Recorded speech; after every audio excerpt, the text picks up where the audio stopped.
Meus irmãos, minhas irmãs, saudações em Cristo Jesus. O tema da mensagem é Caim, o patrono dos praticantes dos falsos cultos. Hebreus 11:4 está escrito: pela fé, Abel ofereceu a Deus mais excelente sacrifício do que Caim, pelo qual alcançou testemunho de que era justo.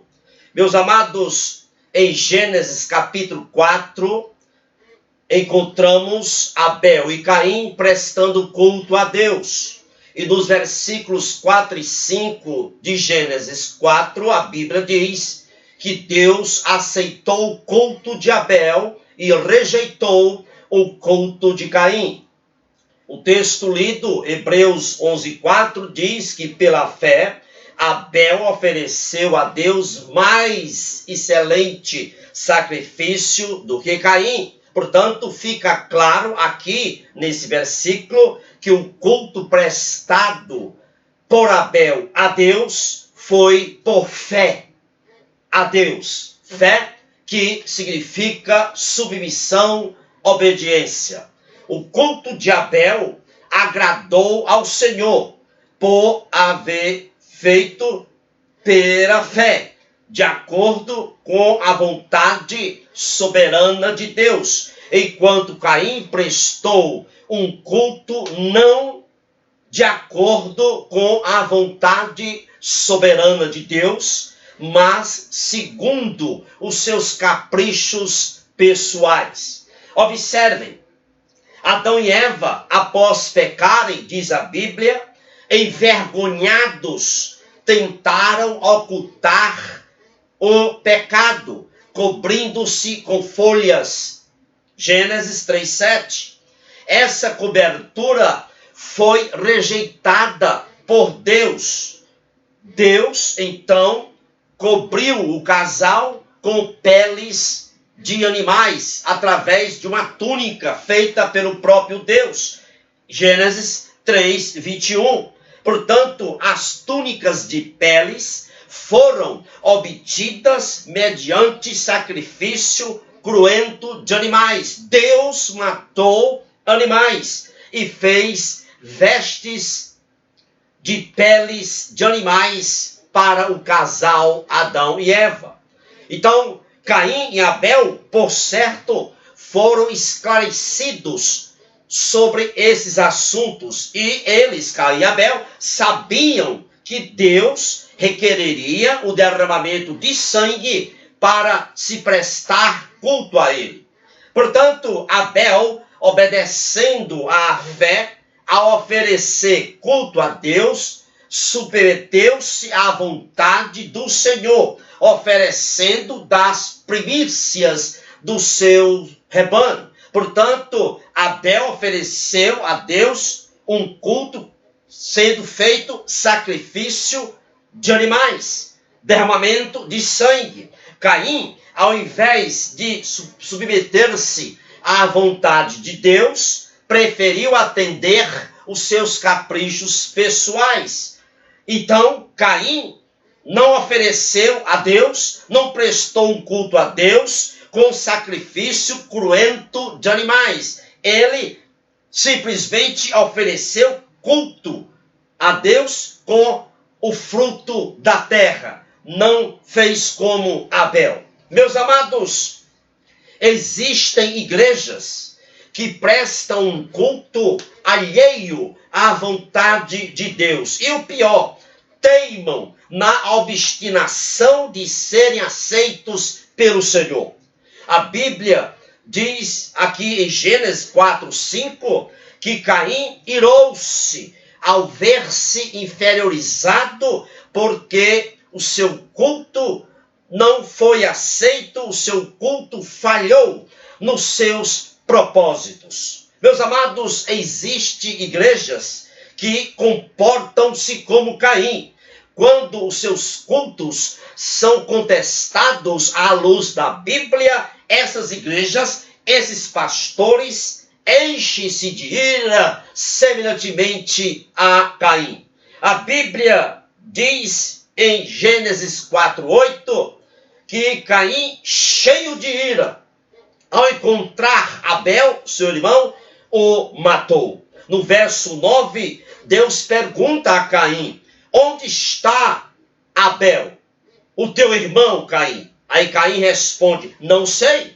Portanto, Caim mentiu a Deus. E o pior, ele disse ainda: Deus, sou eu, tutor do meu irmão? Caim mentiu a Deus. E, na verdade, quando ele disse, sou eu tutor do meu irmão, ele estava escarnecendo de Deus. Escutem uma coisa: a igreja cujo patrono é Caim é sempre uma igreja mentirosa e escarnecedora.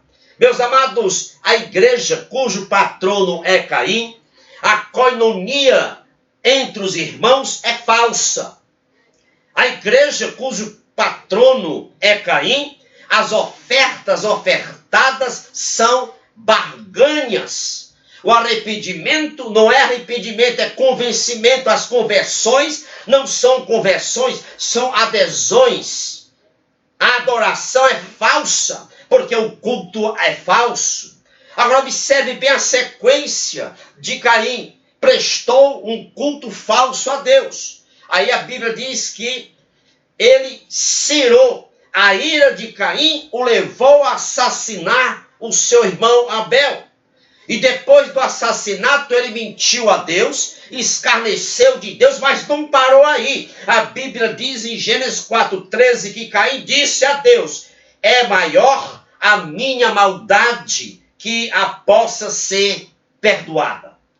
Observe que Caim chegou à desesperança do perdão de Deus. Caim, ele chegou à tragédia da desesperança de ser perdoado por Deus. Meus amados, é lamentável, é triste, mas há muitas pessoas dentro das igrejas cujos corações estão como de Caim.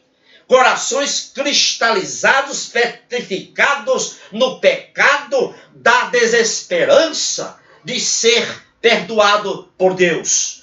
Isto deve-se ao culto falso que é prestado a Deus. Veja como é triste essa sequência de Caim. Meus amados, o falso culto, ele se caracteriza pelo experiencialismo, exaltação de sentimentos e valorização de sensações. Outra característica do falso culto é que os cânticos e a pregação mostram um Deus santo, exigente e um Jesus meloso que aceita tudo. Os cânticos e a pregação no falso culto não mostram Deus como o mentor da salvação. Não mostram que a salvação nasceu no coração de Deus desde a eternidade. No falso culto a Deus,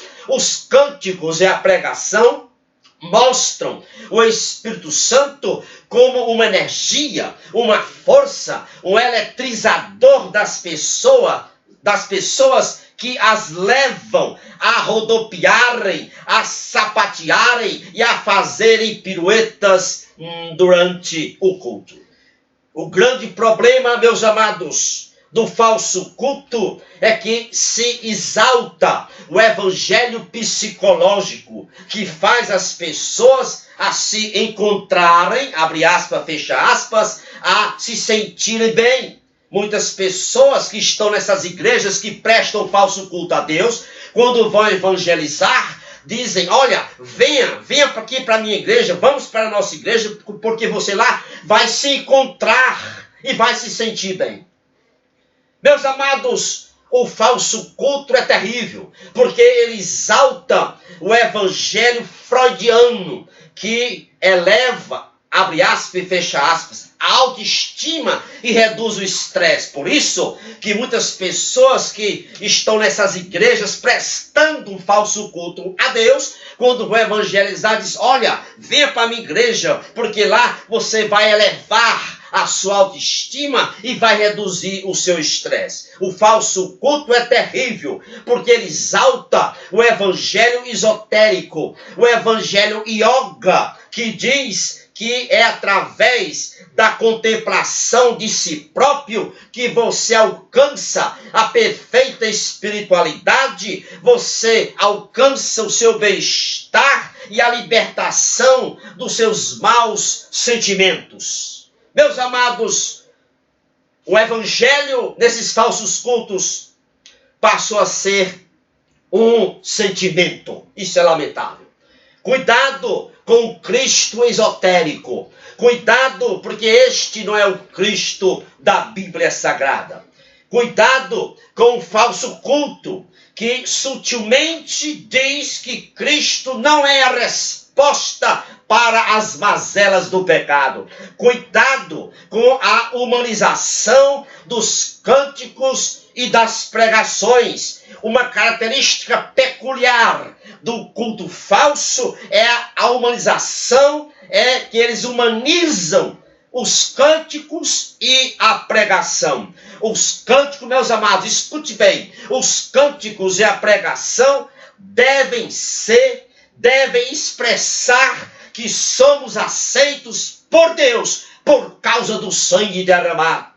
A morte vicária de Cristo não pode ser escondida, nem tampouco subdimensionada nos cânticos e nas pregações. Essa é a característica do falso culto, é que a morte vicária de Cristo é subdimensionada, é colocada para escanteio, colocada na periferia. Observe, meus amados, a sequência de Caim.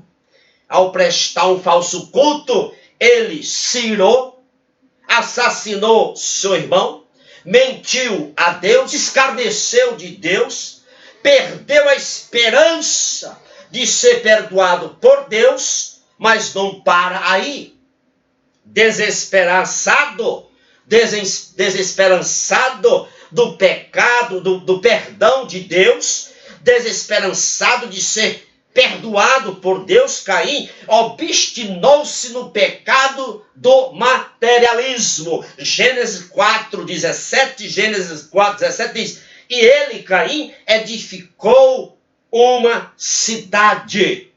Desesperançado de sua salvação eterna, Caim estabeleceu a sua cidade neste mundo. Aqui tem um sentido para a vida daqueles que prestam falso culto a Deus. É assim quem presta culto falso a Deus. O coração se volta inteiramente, exclusivamente para as coisas deste mundo, para as coisas materiais, efêmeras e passageiras. O pecado, escute bem, o pecado do apego às coisas terrenas é fruto do pecado do falso culto. Caim, como patrono dos praticantes do falso culto, é o modelo daqueles que estão dentro das igrejas, com os corações voltados para os prazeres carnais, para os prazeres deste mundo, para as coisas materiais. Meus amados, os prestadores dos cultos falsos, eles pensam em bênçãos em termos materiais, em prosperidade material. Mas o apóstolo Paulo diz em Efésios 1:7 que a maior bênção é a remissão dos nossos pecados, é a redenção segundo as riquezas de sua glória. Que o Senhor te abençoe e te guarde. Abençoe você e também a sua família. Se você ainda não se inscreveu no canal do meu YouTube, está aí o endereço logo embaixo. Clica aí, inscreva-se. Lá tem mais de 220 vídeos para que você possa compartilhar. Compartilhe esta mensagem com o maior número de pessoas, de crentes, irmãos e irmãs que você conhece. Louvado seja Deus. Amém e amém.